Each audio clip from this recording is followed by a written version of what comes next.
Muy bienvenidos y bienvenidas a este inicio de la Semana Santa, este Domingo de Ramos. Que el amor de Dios, la gracia de su Hijo, nuestro Señor Jesucristo y la comunión del Espíritu Santo esté con todos ustedes, así sea.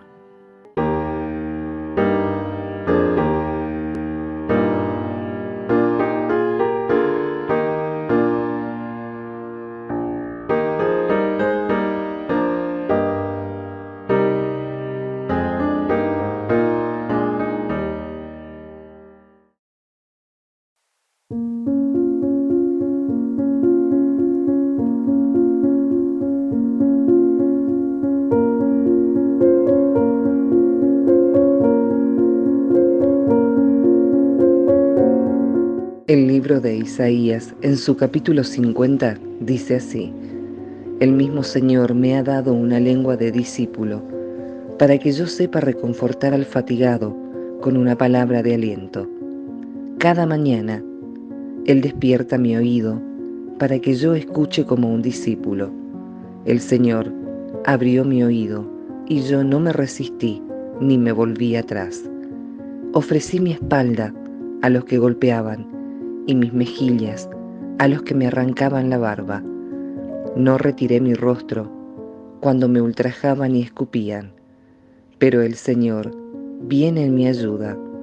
Por eso no quedé confundido, por eso endurecí mi rostro como el pedernal, y sé muy bien que no seré defraudado. Está cerca el que me hace justicia. ¿Quién me va a procesar? Comparezcamos todos juntos. ¿Quién será mi adversario en el juicio? Que se acerque hasta mí. Sí, el Señor viene en mi ayuda. ¿Quién me va a condenar?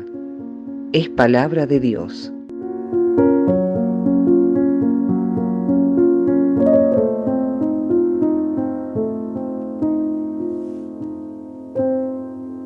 El libro de Filipenses en su capítulo 2 dice así: Tengan los mismos sentimientos de Cristo Jesús. Él, que era de condición divina, no consideró esta igualdad con Dios como algo que debía guardar celosamente. Al contrario, se anonadó a sí mismo, tomando la condición de servidor y haciéndose semejante a los hombres, y presentándose con aspecto humano. Se humilló hasta aceptar por obediencia la muerte y muerte de cruz. Por eso, Dios lo exaltó y le dio el nombre que está sobre todo nombre, para que al nombre de Jesús se doble toda rodilla en el cielo, en la tierra y en los abismos, y toda lengua proclame para gloria de Dios Padre: Jesucristo es el Señor. Es palabra de Dios.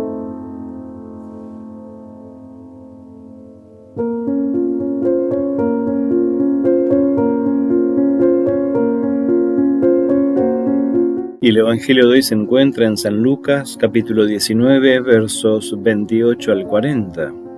Gloria sea a ti, oh Señor. Dice así la palabra del evangelista. Después de haber dicho esto, Jesús siguió adelante, subiendo a Jerusalén.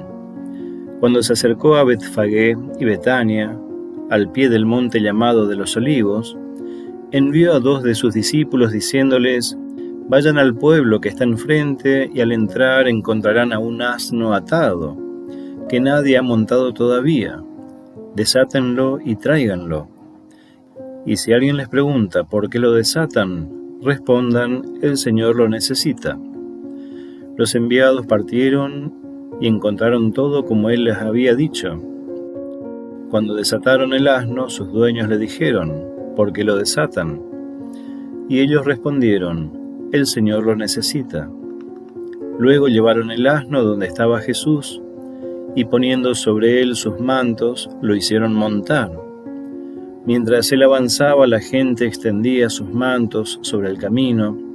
Cuando Jesús se acercaba a la pendiente del monte de los Olivos, todos los discípulos, llenos de alegría, comenzaron a alabar a Dios en alta voz por todos los milagros que habían visto, y decían: Bendito sea el Rey que viene en el nombre del Señor, paz en el cielo y gloria en las alturas. Algunos fariseos que se encontraban entre la multitud le dijeron: Maestro, reprende a tus discípulos. Pero él respondió: Les aseguro que si ellos callan, gritarán las piedras. Hasta aquí la lectura del Evangelio. Alabanza sea a ti, oh Cristo.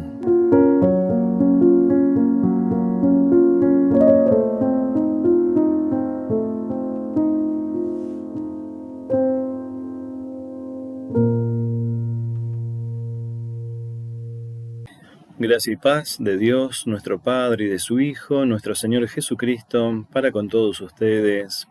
Amén. Jesús llega a Jerusalén. Los que se alegraban gritaban de alegría por los milagros que habían visto, pero también había quienes, habiendo visto los mismos milagros, no se alegraban y pedían que Jesús reprenda a quienes alegres gritaban por esos milagros. Y Jesús expresa la siguiente afirmación: Les aseguro que si ellos callan, gritarán las piedras. Dios sigue adelante con su proyecto de salvación. Esto resulta alegría para algunos y malestar para otros. ¿Qué razones podrían llevar a aquellos fariseos a pedirle a Jesús que reprenda o calle a sus discípulos? Poco antes, aquel signo o milagro donde Jesús resucita a Lázaro se convirtió en el motivo por el que los fariseos y los sacerdotes decidieron dar muerte a Jesús. Si bien se identifica en estos roles a los que pretenden reprender y callar al discipulado de Jesús, es importante prestar atención a las razones que llevaron a tal malestar que termina en una confabulación para matar a quien se quiere quitar del medio. Recordemos algunas características de estos sacerdotes y fariseos.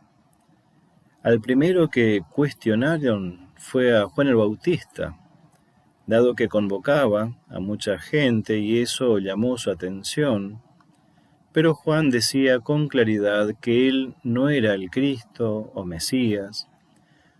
Sí lo reconocía en Jesús. Indicaba que era el Cordero de Dios que quita el pecado del mundo. Y decía a sus discípulos y a quienes lo escuchaban: es preciso que Él crezca y que yo disminuya. Y este no es el sentir de los sacerdotes y los fariseos.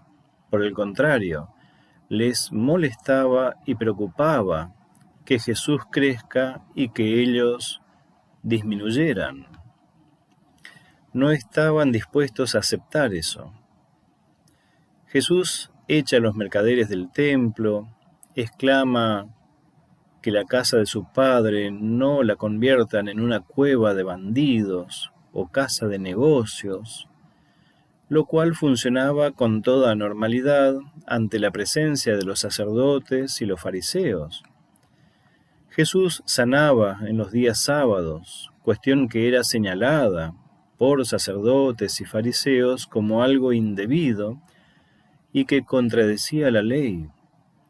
Se ponía en evidencia la excusa del sábado por encima de la salud y de todo lo que esté al alcance de hacerse para ayudar a alguien.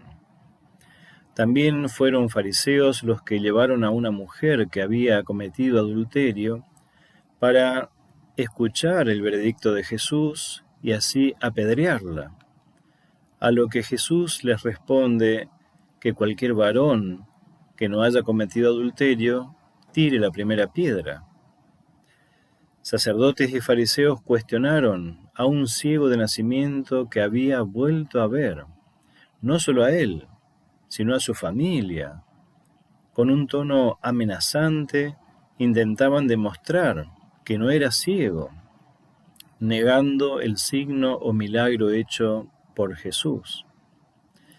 Mayor fue su molestia cuando Jesús les dijo: si fuerais ciegos, no tendríais pecado.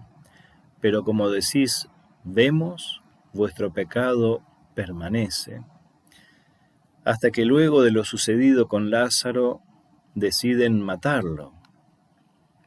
¿Qué es lo que los hacía tan perversamente malvados a aquellos que querían matar a Jesús?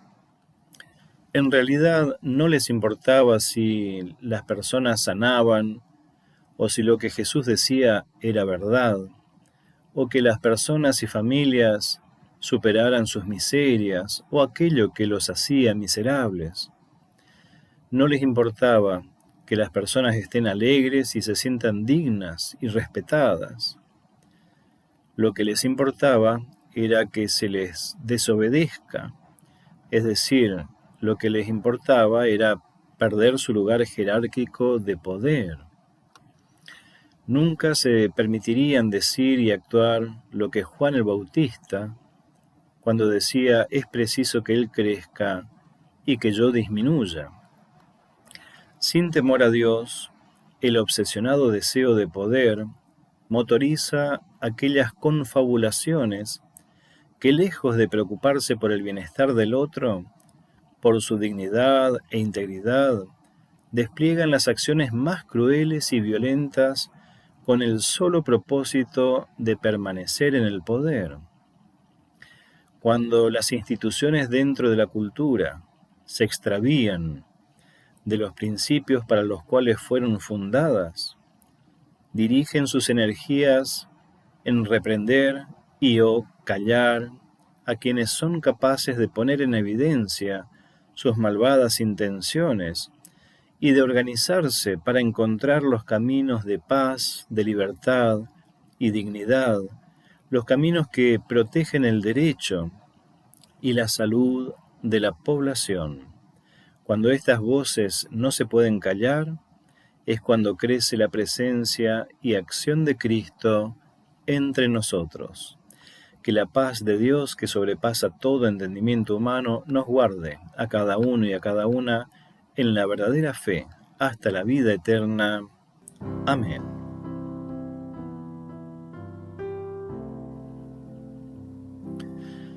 Bondadoso Dios, renueva en nosotros un espíritu recto, para no dejar de alegrarnos por tu acción salvadora en este mundo. Permite que podamos ser herramientas de tu voluntad en nuestras realidades, que tus milagros sigan demostrando la existencia de un Dios que hace y que hará justicia. Renueva nuestra salud y vitalidad.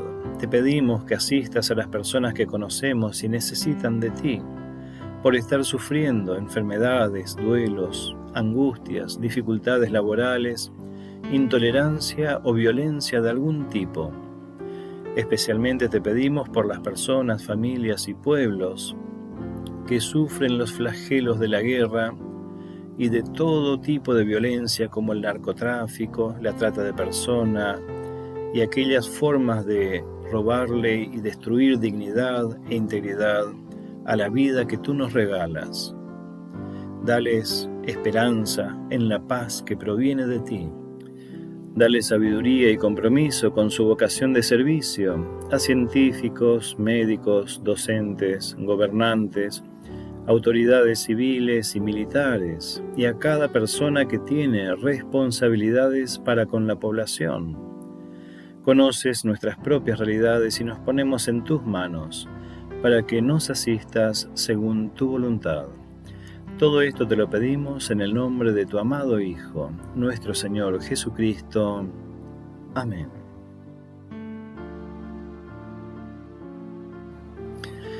Recibamos la bendición de Dios.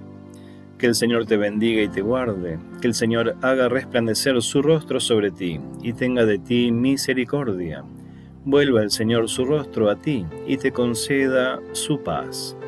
En el nombre del Padre, del Hijo y del Espíritu Santo. Amén.